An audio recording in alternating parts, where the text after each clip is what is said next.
Well, hello, everyone.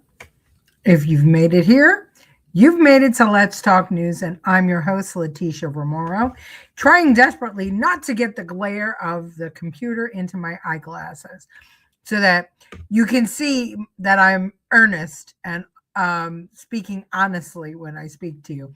Somebody had said to me that they can't see my eyes through the reflection. I'm going to have to get contacts. How are we all today? We're almost at summer, which is kind of interesting um, because it's been really hot around the country. And so it's not summer yet. But what it almost is too is America's 250th birthday. And there's a lot to celebrate there. But there's also opportunity for nefarious people to do bad things, and we learned overnight that on Flag Day and the birthday of the 250th birthday of the military being born, that there were some young people who had a plot to off everybody that was at the celebration, or high value people at the celebration, so, according to their conversations. And their plot also was to take over the White House so that they could overthrow the government. And the reason that they wanted to do this is that they said the government is run by pedophiles, and Trump was turning a blind eye to it. This on the heels of President Trump actually finding, and the Trump administration finding over 100, almost 200,000 children who were being trafficked under the Biden administration. Really interesting that these young people are getting this information, and they got it. They met on TikTok, and they were having their conversations on Signal and some other Twitter spaces that were oh, that's my dog snoring in the background. Some other Twitter spaces that were encrypted.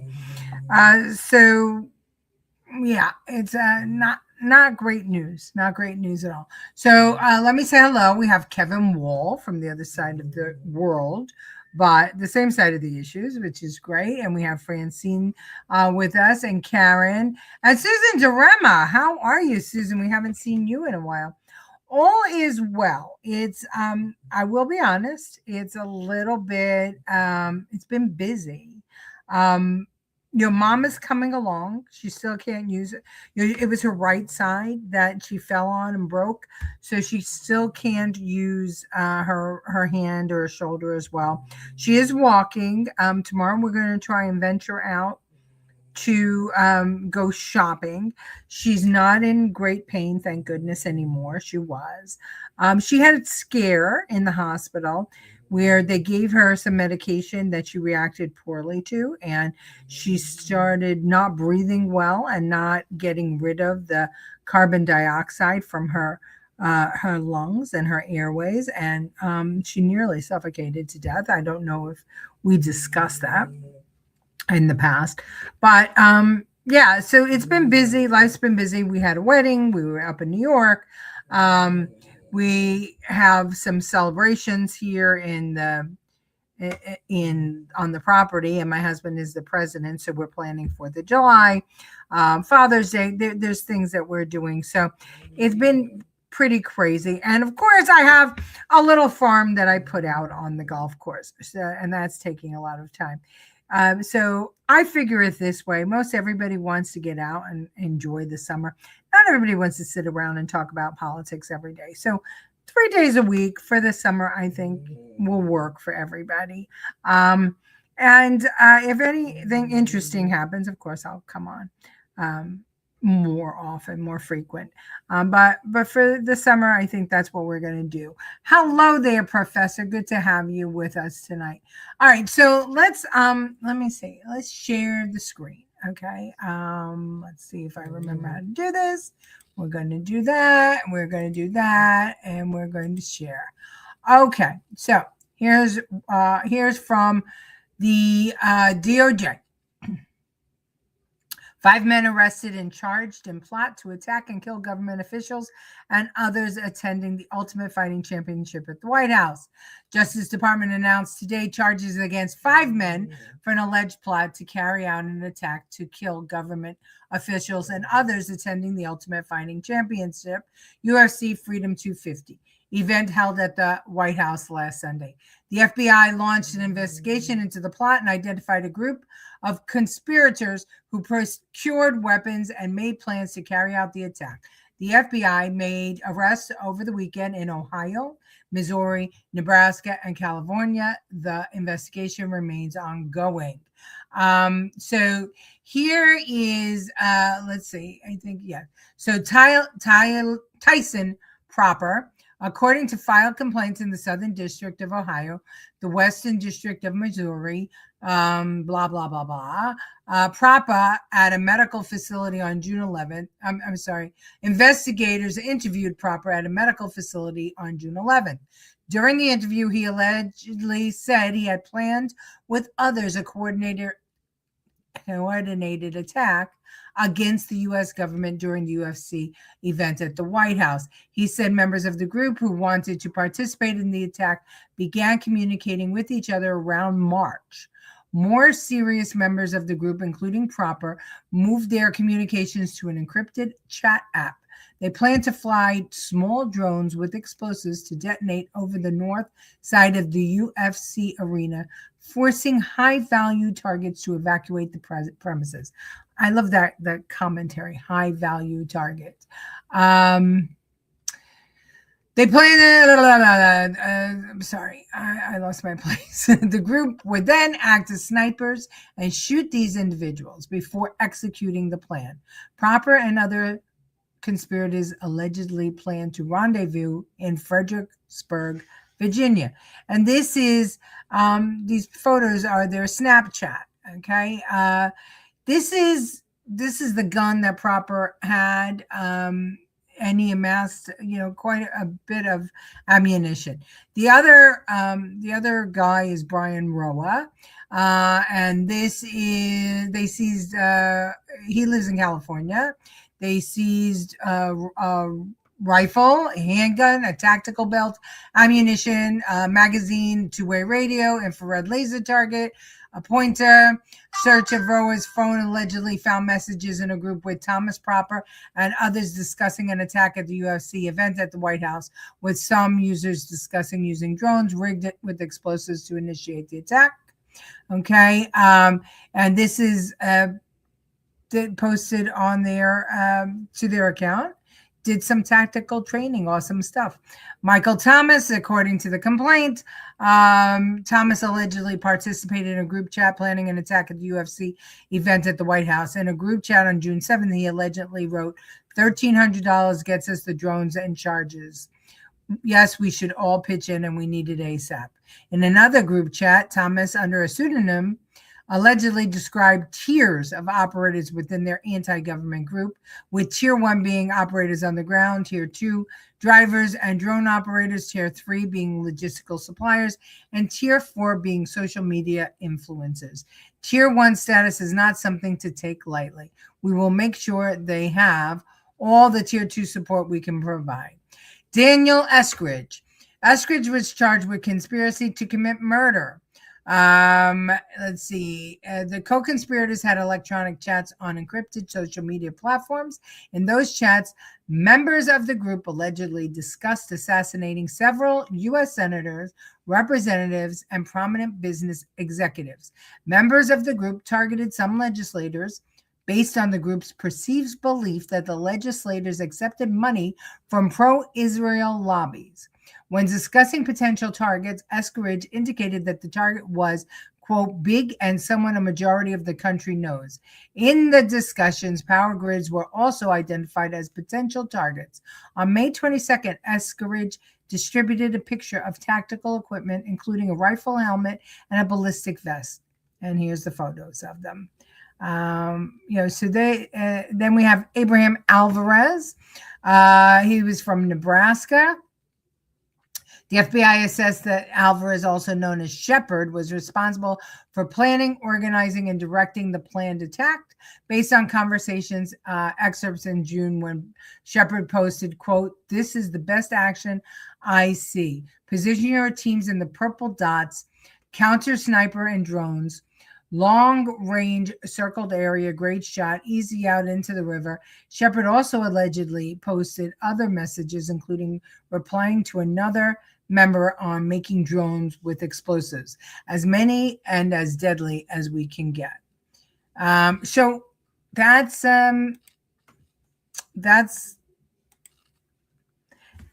today's youth. These are all college age students, and you wonder what prompted them.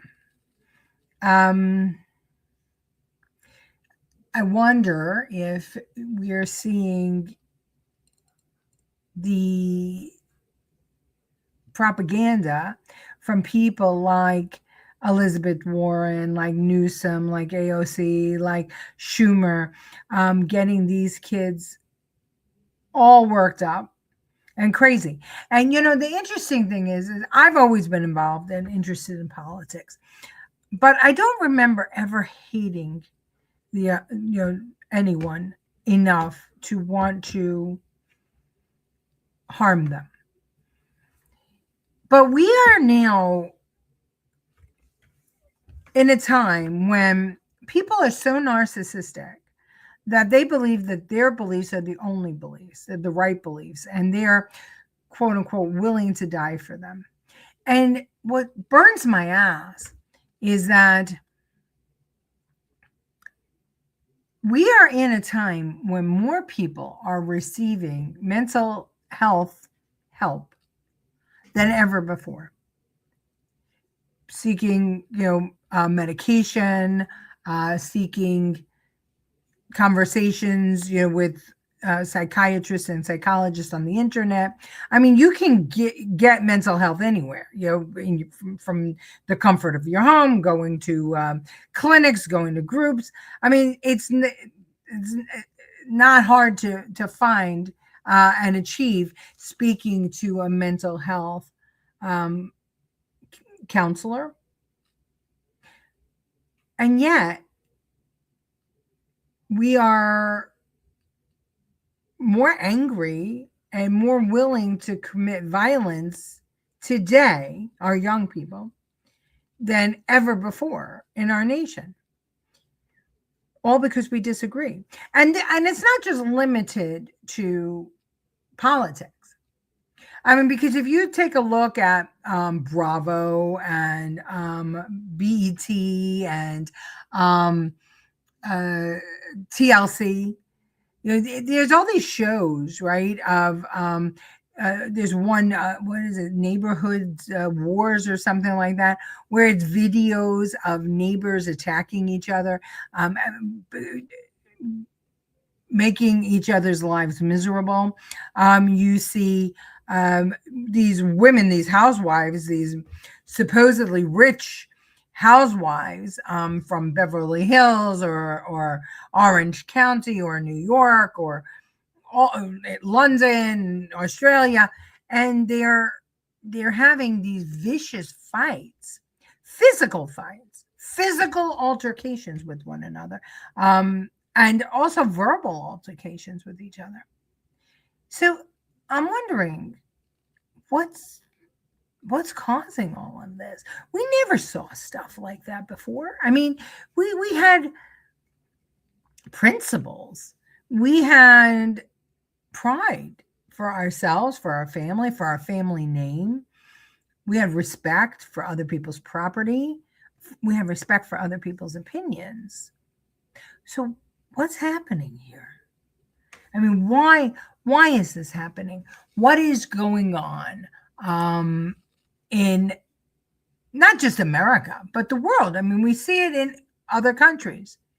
No tolerance for people. And now, of course, we have, Israel as the scapegoat once again, just like in the 1930s. And it's so easy to hate people who are thinking differently than you. And it comes the most from people who are supposed to be tolerant of people with different points of views and different skin colors, and different sexual orientations and religions. And it's really blowing my mind. I'm going to play this this news clip from California, because 2 of those kids were from California. Listen. FBI foils a terror plot targeting the UFC Freedom 250 event held at the White House this weekend. Multiple people from several states have been arrested, including 2 men from Southern California. Good afternoon. This is the KTLA 5 News at 4. I'm Samantha Cortese. And I'm John Fenolio. Federal investigators say the group discussed using drones, explosives, and other weapons at the UFC event attended by thousands of people. KTLA's Lauren Lister is following the latest developments, joining us now live in the newsroom with more. Hi, Lauren. Hi, Sam. Hi, John. We're learning a lot of new details from the criminal complaint and seeing our first images of those California suspects. According to the Justice Department, 2 Southern California men alleged to be part of the plot. 24-year-old Brian Omar Roa of Cali Mesa, as well as 32-year-old Michael Allen Thomas of Pinon Hills. They are 2 of 5 men accused of plotting an attack at the UFC Freedom 250 event held at the White House Sunday. According to the charges, they conspired to plan and execute a mass casualty event targeting U.S. officials who were attending, planning to deploy drones armed with explosive force and evacuation, then deploy snipers to fire on high-value targets fleeing. The Justice Department says the FBI became aware of this June 10th, making arrests over the weekend. Also,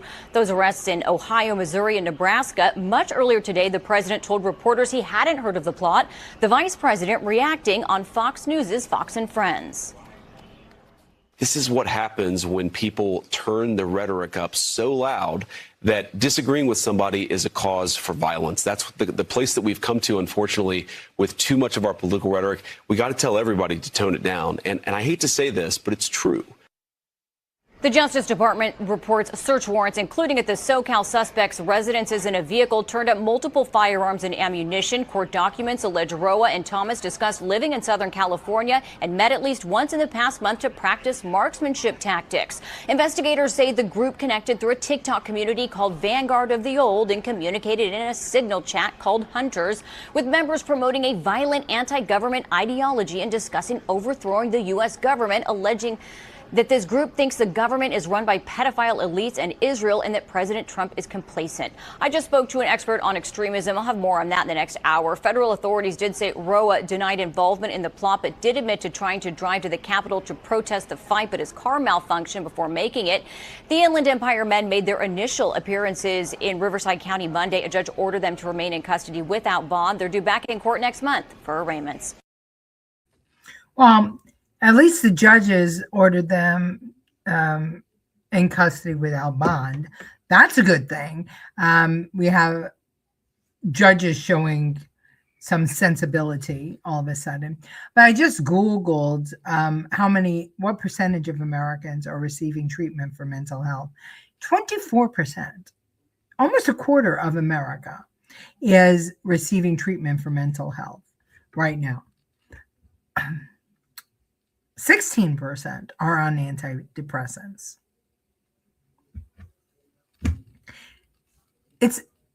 I don't know, is it me? It's not working.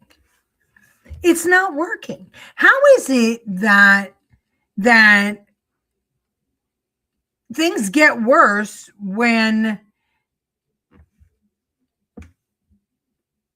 psychiatrists are involved, when psychologists are involved, and when medication is involved?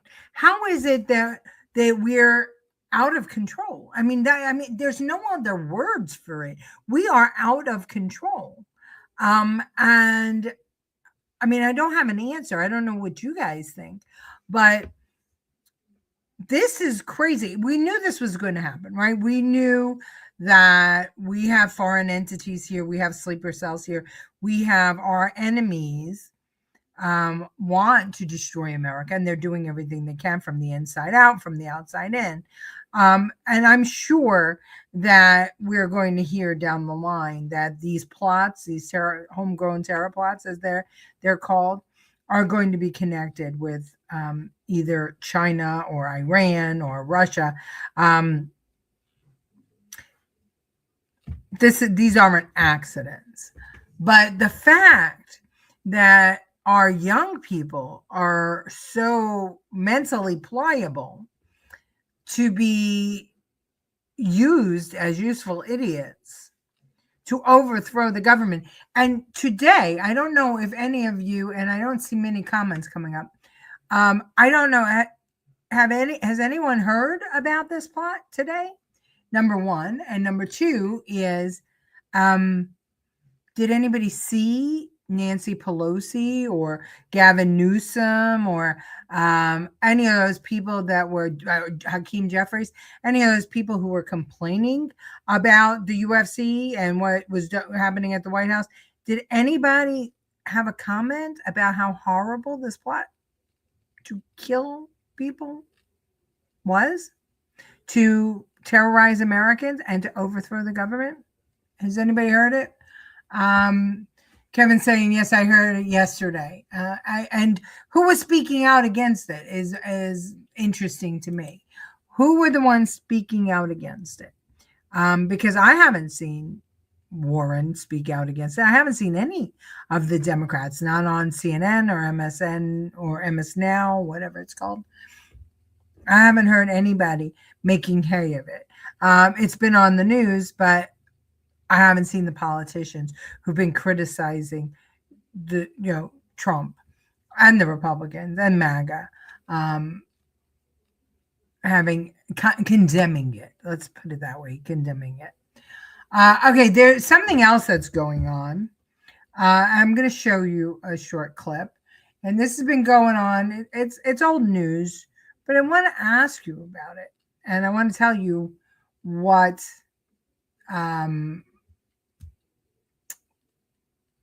the authorities are saying about it. Here in New York City tonight, we're learning more about those mystery sightings, men emerging from manholes in Brooklyn and in Queens with headlamps and shovels.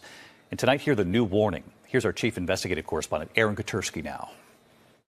Tonight, a mystery underground. New York City police are working to identify the men in this video, wearing waders and carrying flashlights, prying open a manhole in Queens and slipping into the sewer. They're also trying to identify 7 men, some with headlamps and shovels, going into the sewer in Brooklyn and then emerging one by one. One guy almost gets hit by a car.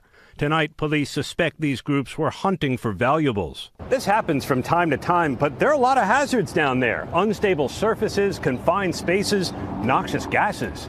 Police in the Department of Environmental Protection inspected the sewer system and said they found nothing tampered with, insisting our infrastructure is safe. Police believe these urban scavengers pose no threat, but David, officials say entering the sewer system is both illegal and extremely dangerous. David? Dangerous, and those images are a bit unsettling. Aaron, thank you. So they believe that they were treasure hunters. And it was going on for the course of 3 weeks. And let's just see. Surveillance videos captured multiple groups. 7+ men in Williamsburg, Flatbush, others in Queens, prying open manholes at night, entering sewers and emerging later, sometimes hours afterwards. They often wore waders or boots. The official theory of senior law enforcement official told NBC the leading explanation is that they are, quote, scouring the system for valuables that get into the sewage. Police sources describe them as treasure hunters looking for lost or discarded items. Then they go on to state there's no public threat. NYPD's emergency services unit swept the sewers and found nothing dangerous or nefarious left behind. The Department of Environmental Protection inspected and confirmed no damage to infrastructure. So no arrests have been made. They're scouring for treasure in the sewage. Nobody that I saw had a metal detector, right? Nobody had any tools other than the crowbar. And how could they tell whether or not there was damage? Or, I mean, explosives could be anywhere there. How would they know? It's concerning to me. I wonder if it's concerning to you about that the police are just saying, it's no big deal. It's no threat to the public. We did that once before, that there was no threat, and it wound up being a really big threat. The professor says, my numbers don't include self-medicating with pot, crack, alcohol on a daily basis. That's very true. That would be prescription drugs, antidepressants. So, I think that unfortunately the human race has, ever since there was an opportunity to get high, one way or the other, they've done it. I don't know why. We do. Some more than others. But even in the, after the war, right, after World War II, even in the Great Depression, we never saw people as hostile as we're seeing them now. Even the poorest of the poor, right? We never saw that, what we see now. When you disagreed with politicians, or your neighbor, you didn't start battering them, but we're doing this over words now. We've decided people are dangerous based on their words. That's scary. Karen says, I heard that after the Iran war, someone was going to cut off all electricity and contaminate our water. I thought they were nuts. It would make sense to me. Unfortunately, after 9/11, okay, there were warning signs for 9/11, and they were ignored. The system was blinking red. In spring 2001, U.S. intelligence agencies received a surge of reports indicating Al-Qaeda was planning a major attack. CIA Director George Tenet described the threat level as extremely high. The Phoenix memo, July 2001, an FBI agent in Phoenix warned of a possible coordinated effort by Osama bin Laden to send students to the U.S. flight schools for potential terrorist training in aviation. It recommended checking flight schools, but received limited follow-up. Zacharias Moussaoui, arrested in August 2001 in Minnesota while training at a flight school. FBI agents suspected he might be a suicide hijacker, but bureaucratic hurdles, including the FISA warrant issues, prevented deeper investigation or sharing with other agencies. Presidential Daily Brief, August 6, 2001, titled Bin Laden Determined to Strike in U.S. It noted Al-Qaeda's intent to attack inside the U.S., including past surveillance of New York buildings, but pointed more towards overseas threats and lacked specifics. Other indicators: increased chatter, with NSA picking up 33 communications made through July 2001, suggesting an imminent attack.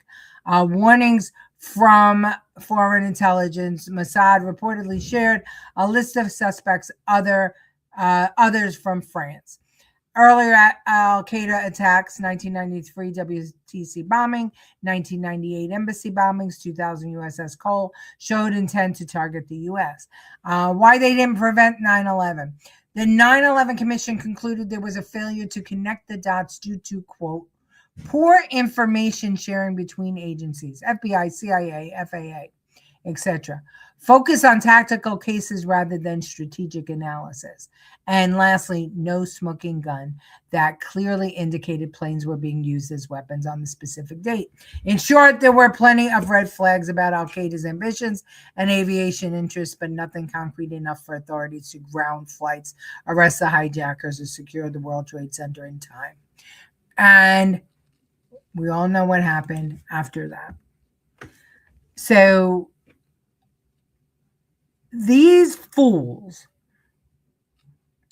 these liberal fools who are out there publicly bashing their own government, bashing their president, bashing the people that voted for their president, are acting as useful idiots for the people who want to undermine America. And I am very concerned, that our 250th birthday could have been, I say could have been, a disaster. The reason I know it won't be a disaster is because President Trump took everything seriously.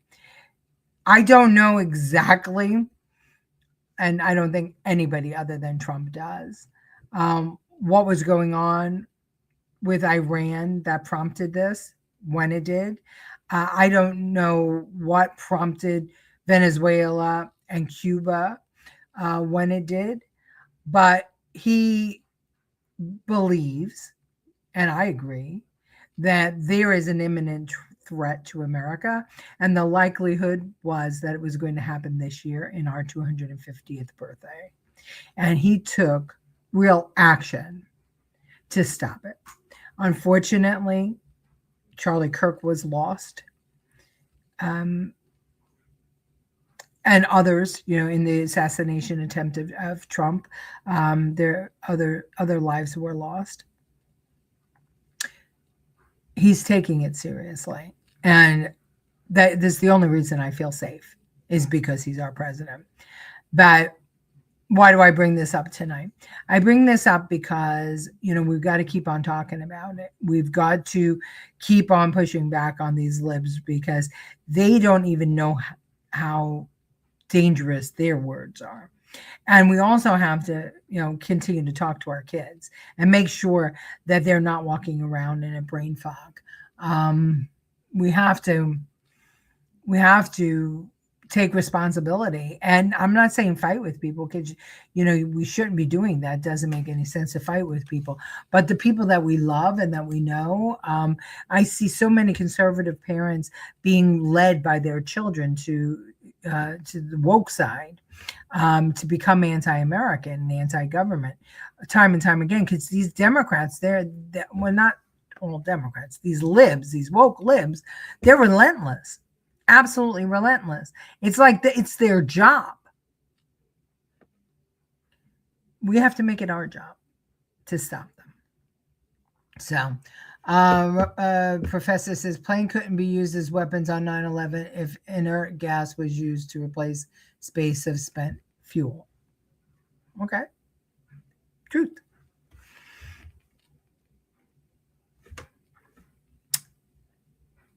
"2020 hindsight," right? All the things that we know now because it happened. What my concern is that we have Mamdani, a socialist, as mayor in New York. We have now, it looks like another socialist mayor coming in DC. We've got one in Seattle. They're coming along. The motto of 9/11 was never forget. The motto of the Holocaust was never forget. And we keep forgetting. Be vigilant, be vocal, and for the people that we love, make sure that if we see them going off the rails, that we do something about it. Because these California kids, the mother said that she wasn't happy with how her son was acting, and she called the police and tipped them off. She called the FBI. So military jets don't blow up when crashed. Right. But you're making the point. That's why they took commercial jets. And that's why they hijacked commercial jets. Also, where would they get the military jets? I mean, unless they were working on the inside, which could happen. I mean, we've seen already that there are people inside our military that, that killed instructors. And yeah, we're living in crazy times. So I'm going to leave you with the thing that my husband says all the time: buy more ammo. You got to be ready. You got to be vigilant. But the best way to be ready and vigilant is to make sure that the people around us are not, acting weird, not doing weird stuff. The people that, when you see changes in people, especially when they're on TikTok or social media 24 hours, a day, and they can't be off of it. It's scary. It's scary. All right, everybody. I will see you tomorrow. I thank you so much for joining me tonight. And hopefully there'll be good news in the future. All right. Love you all. Bye-bye.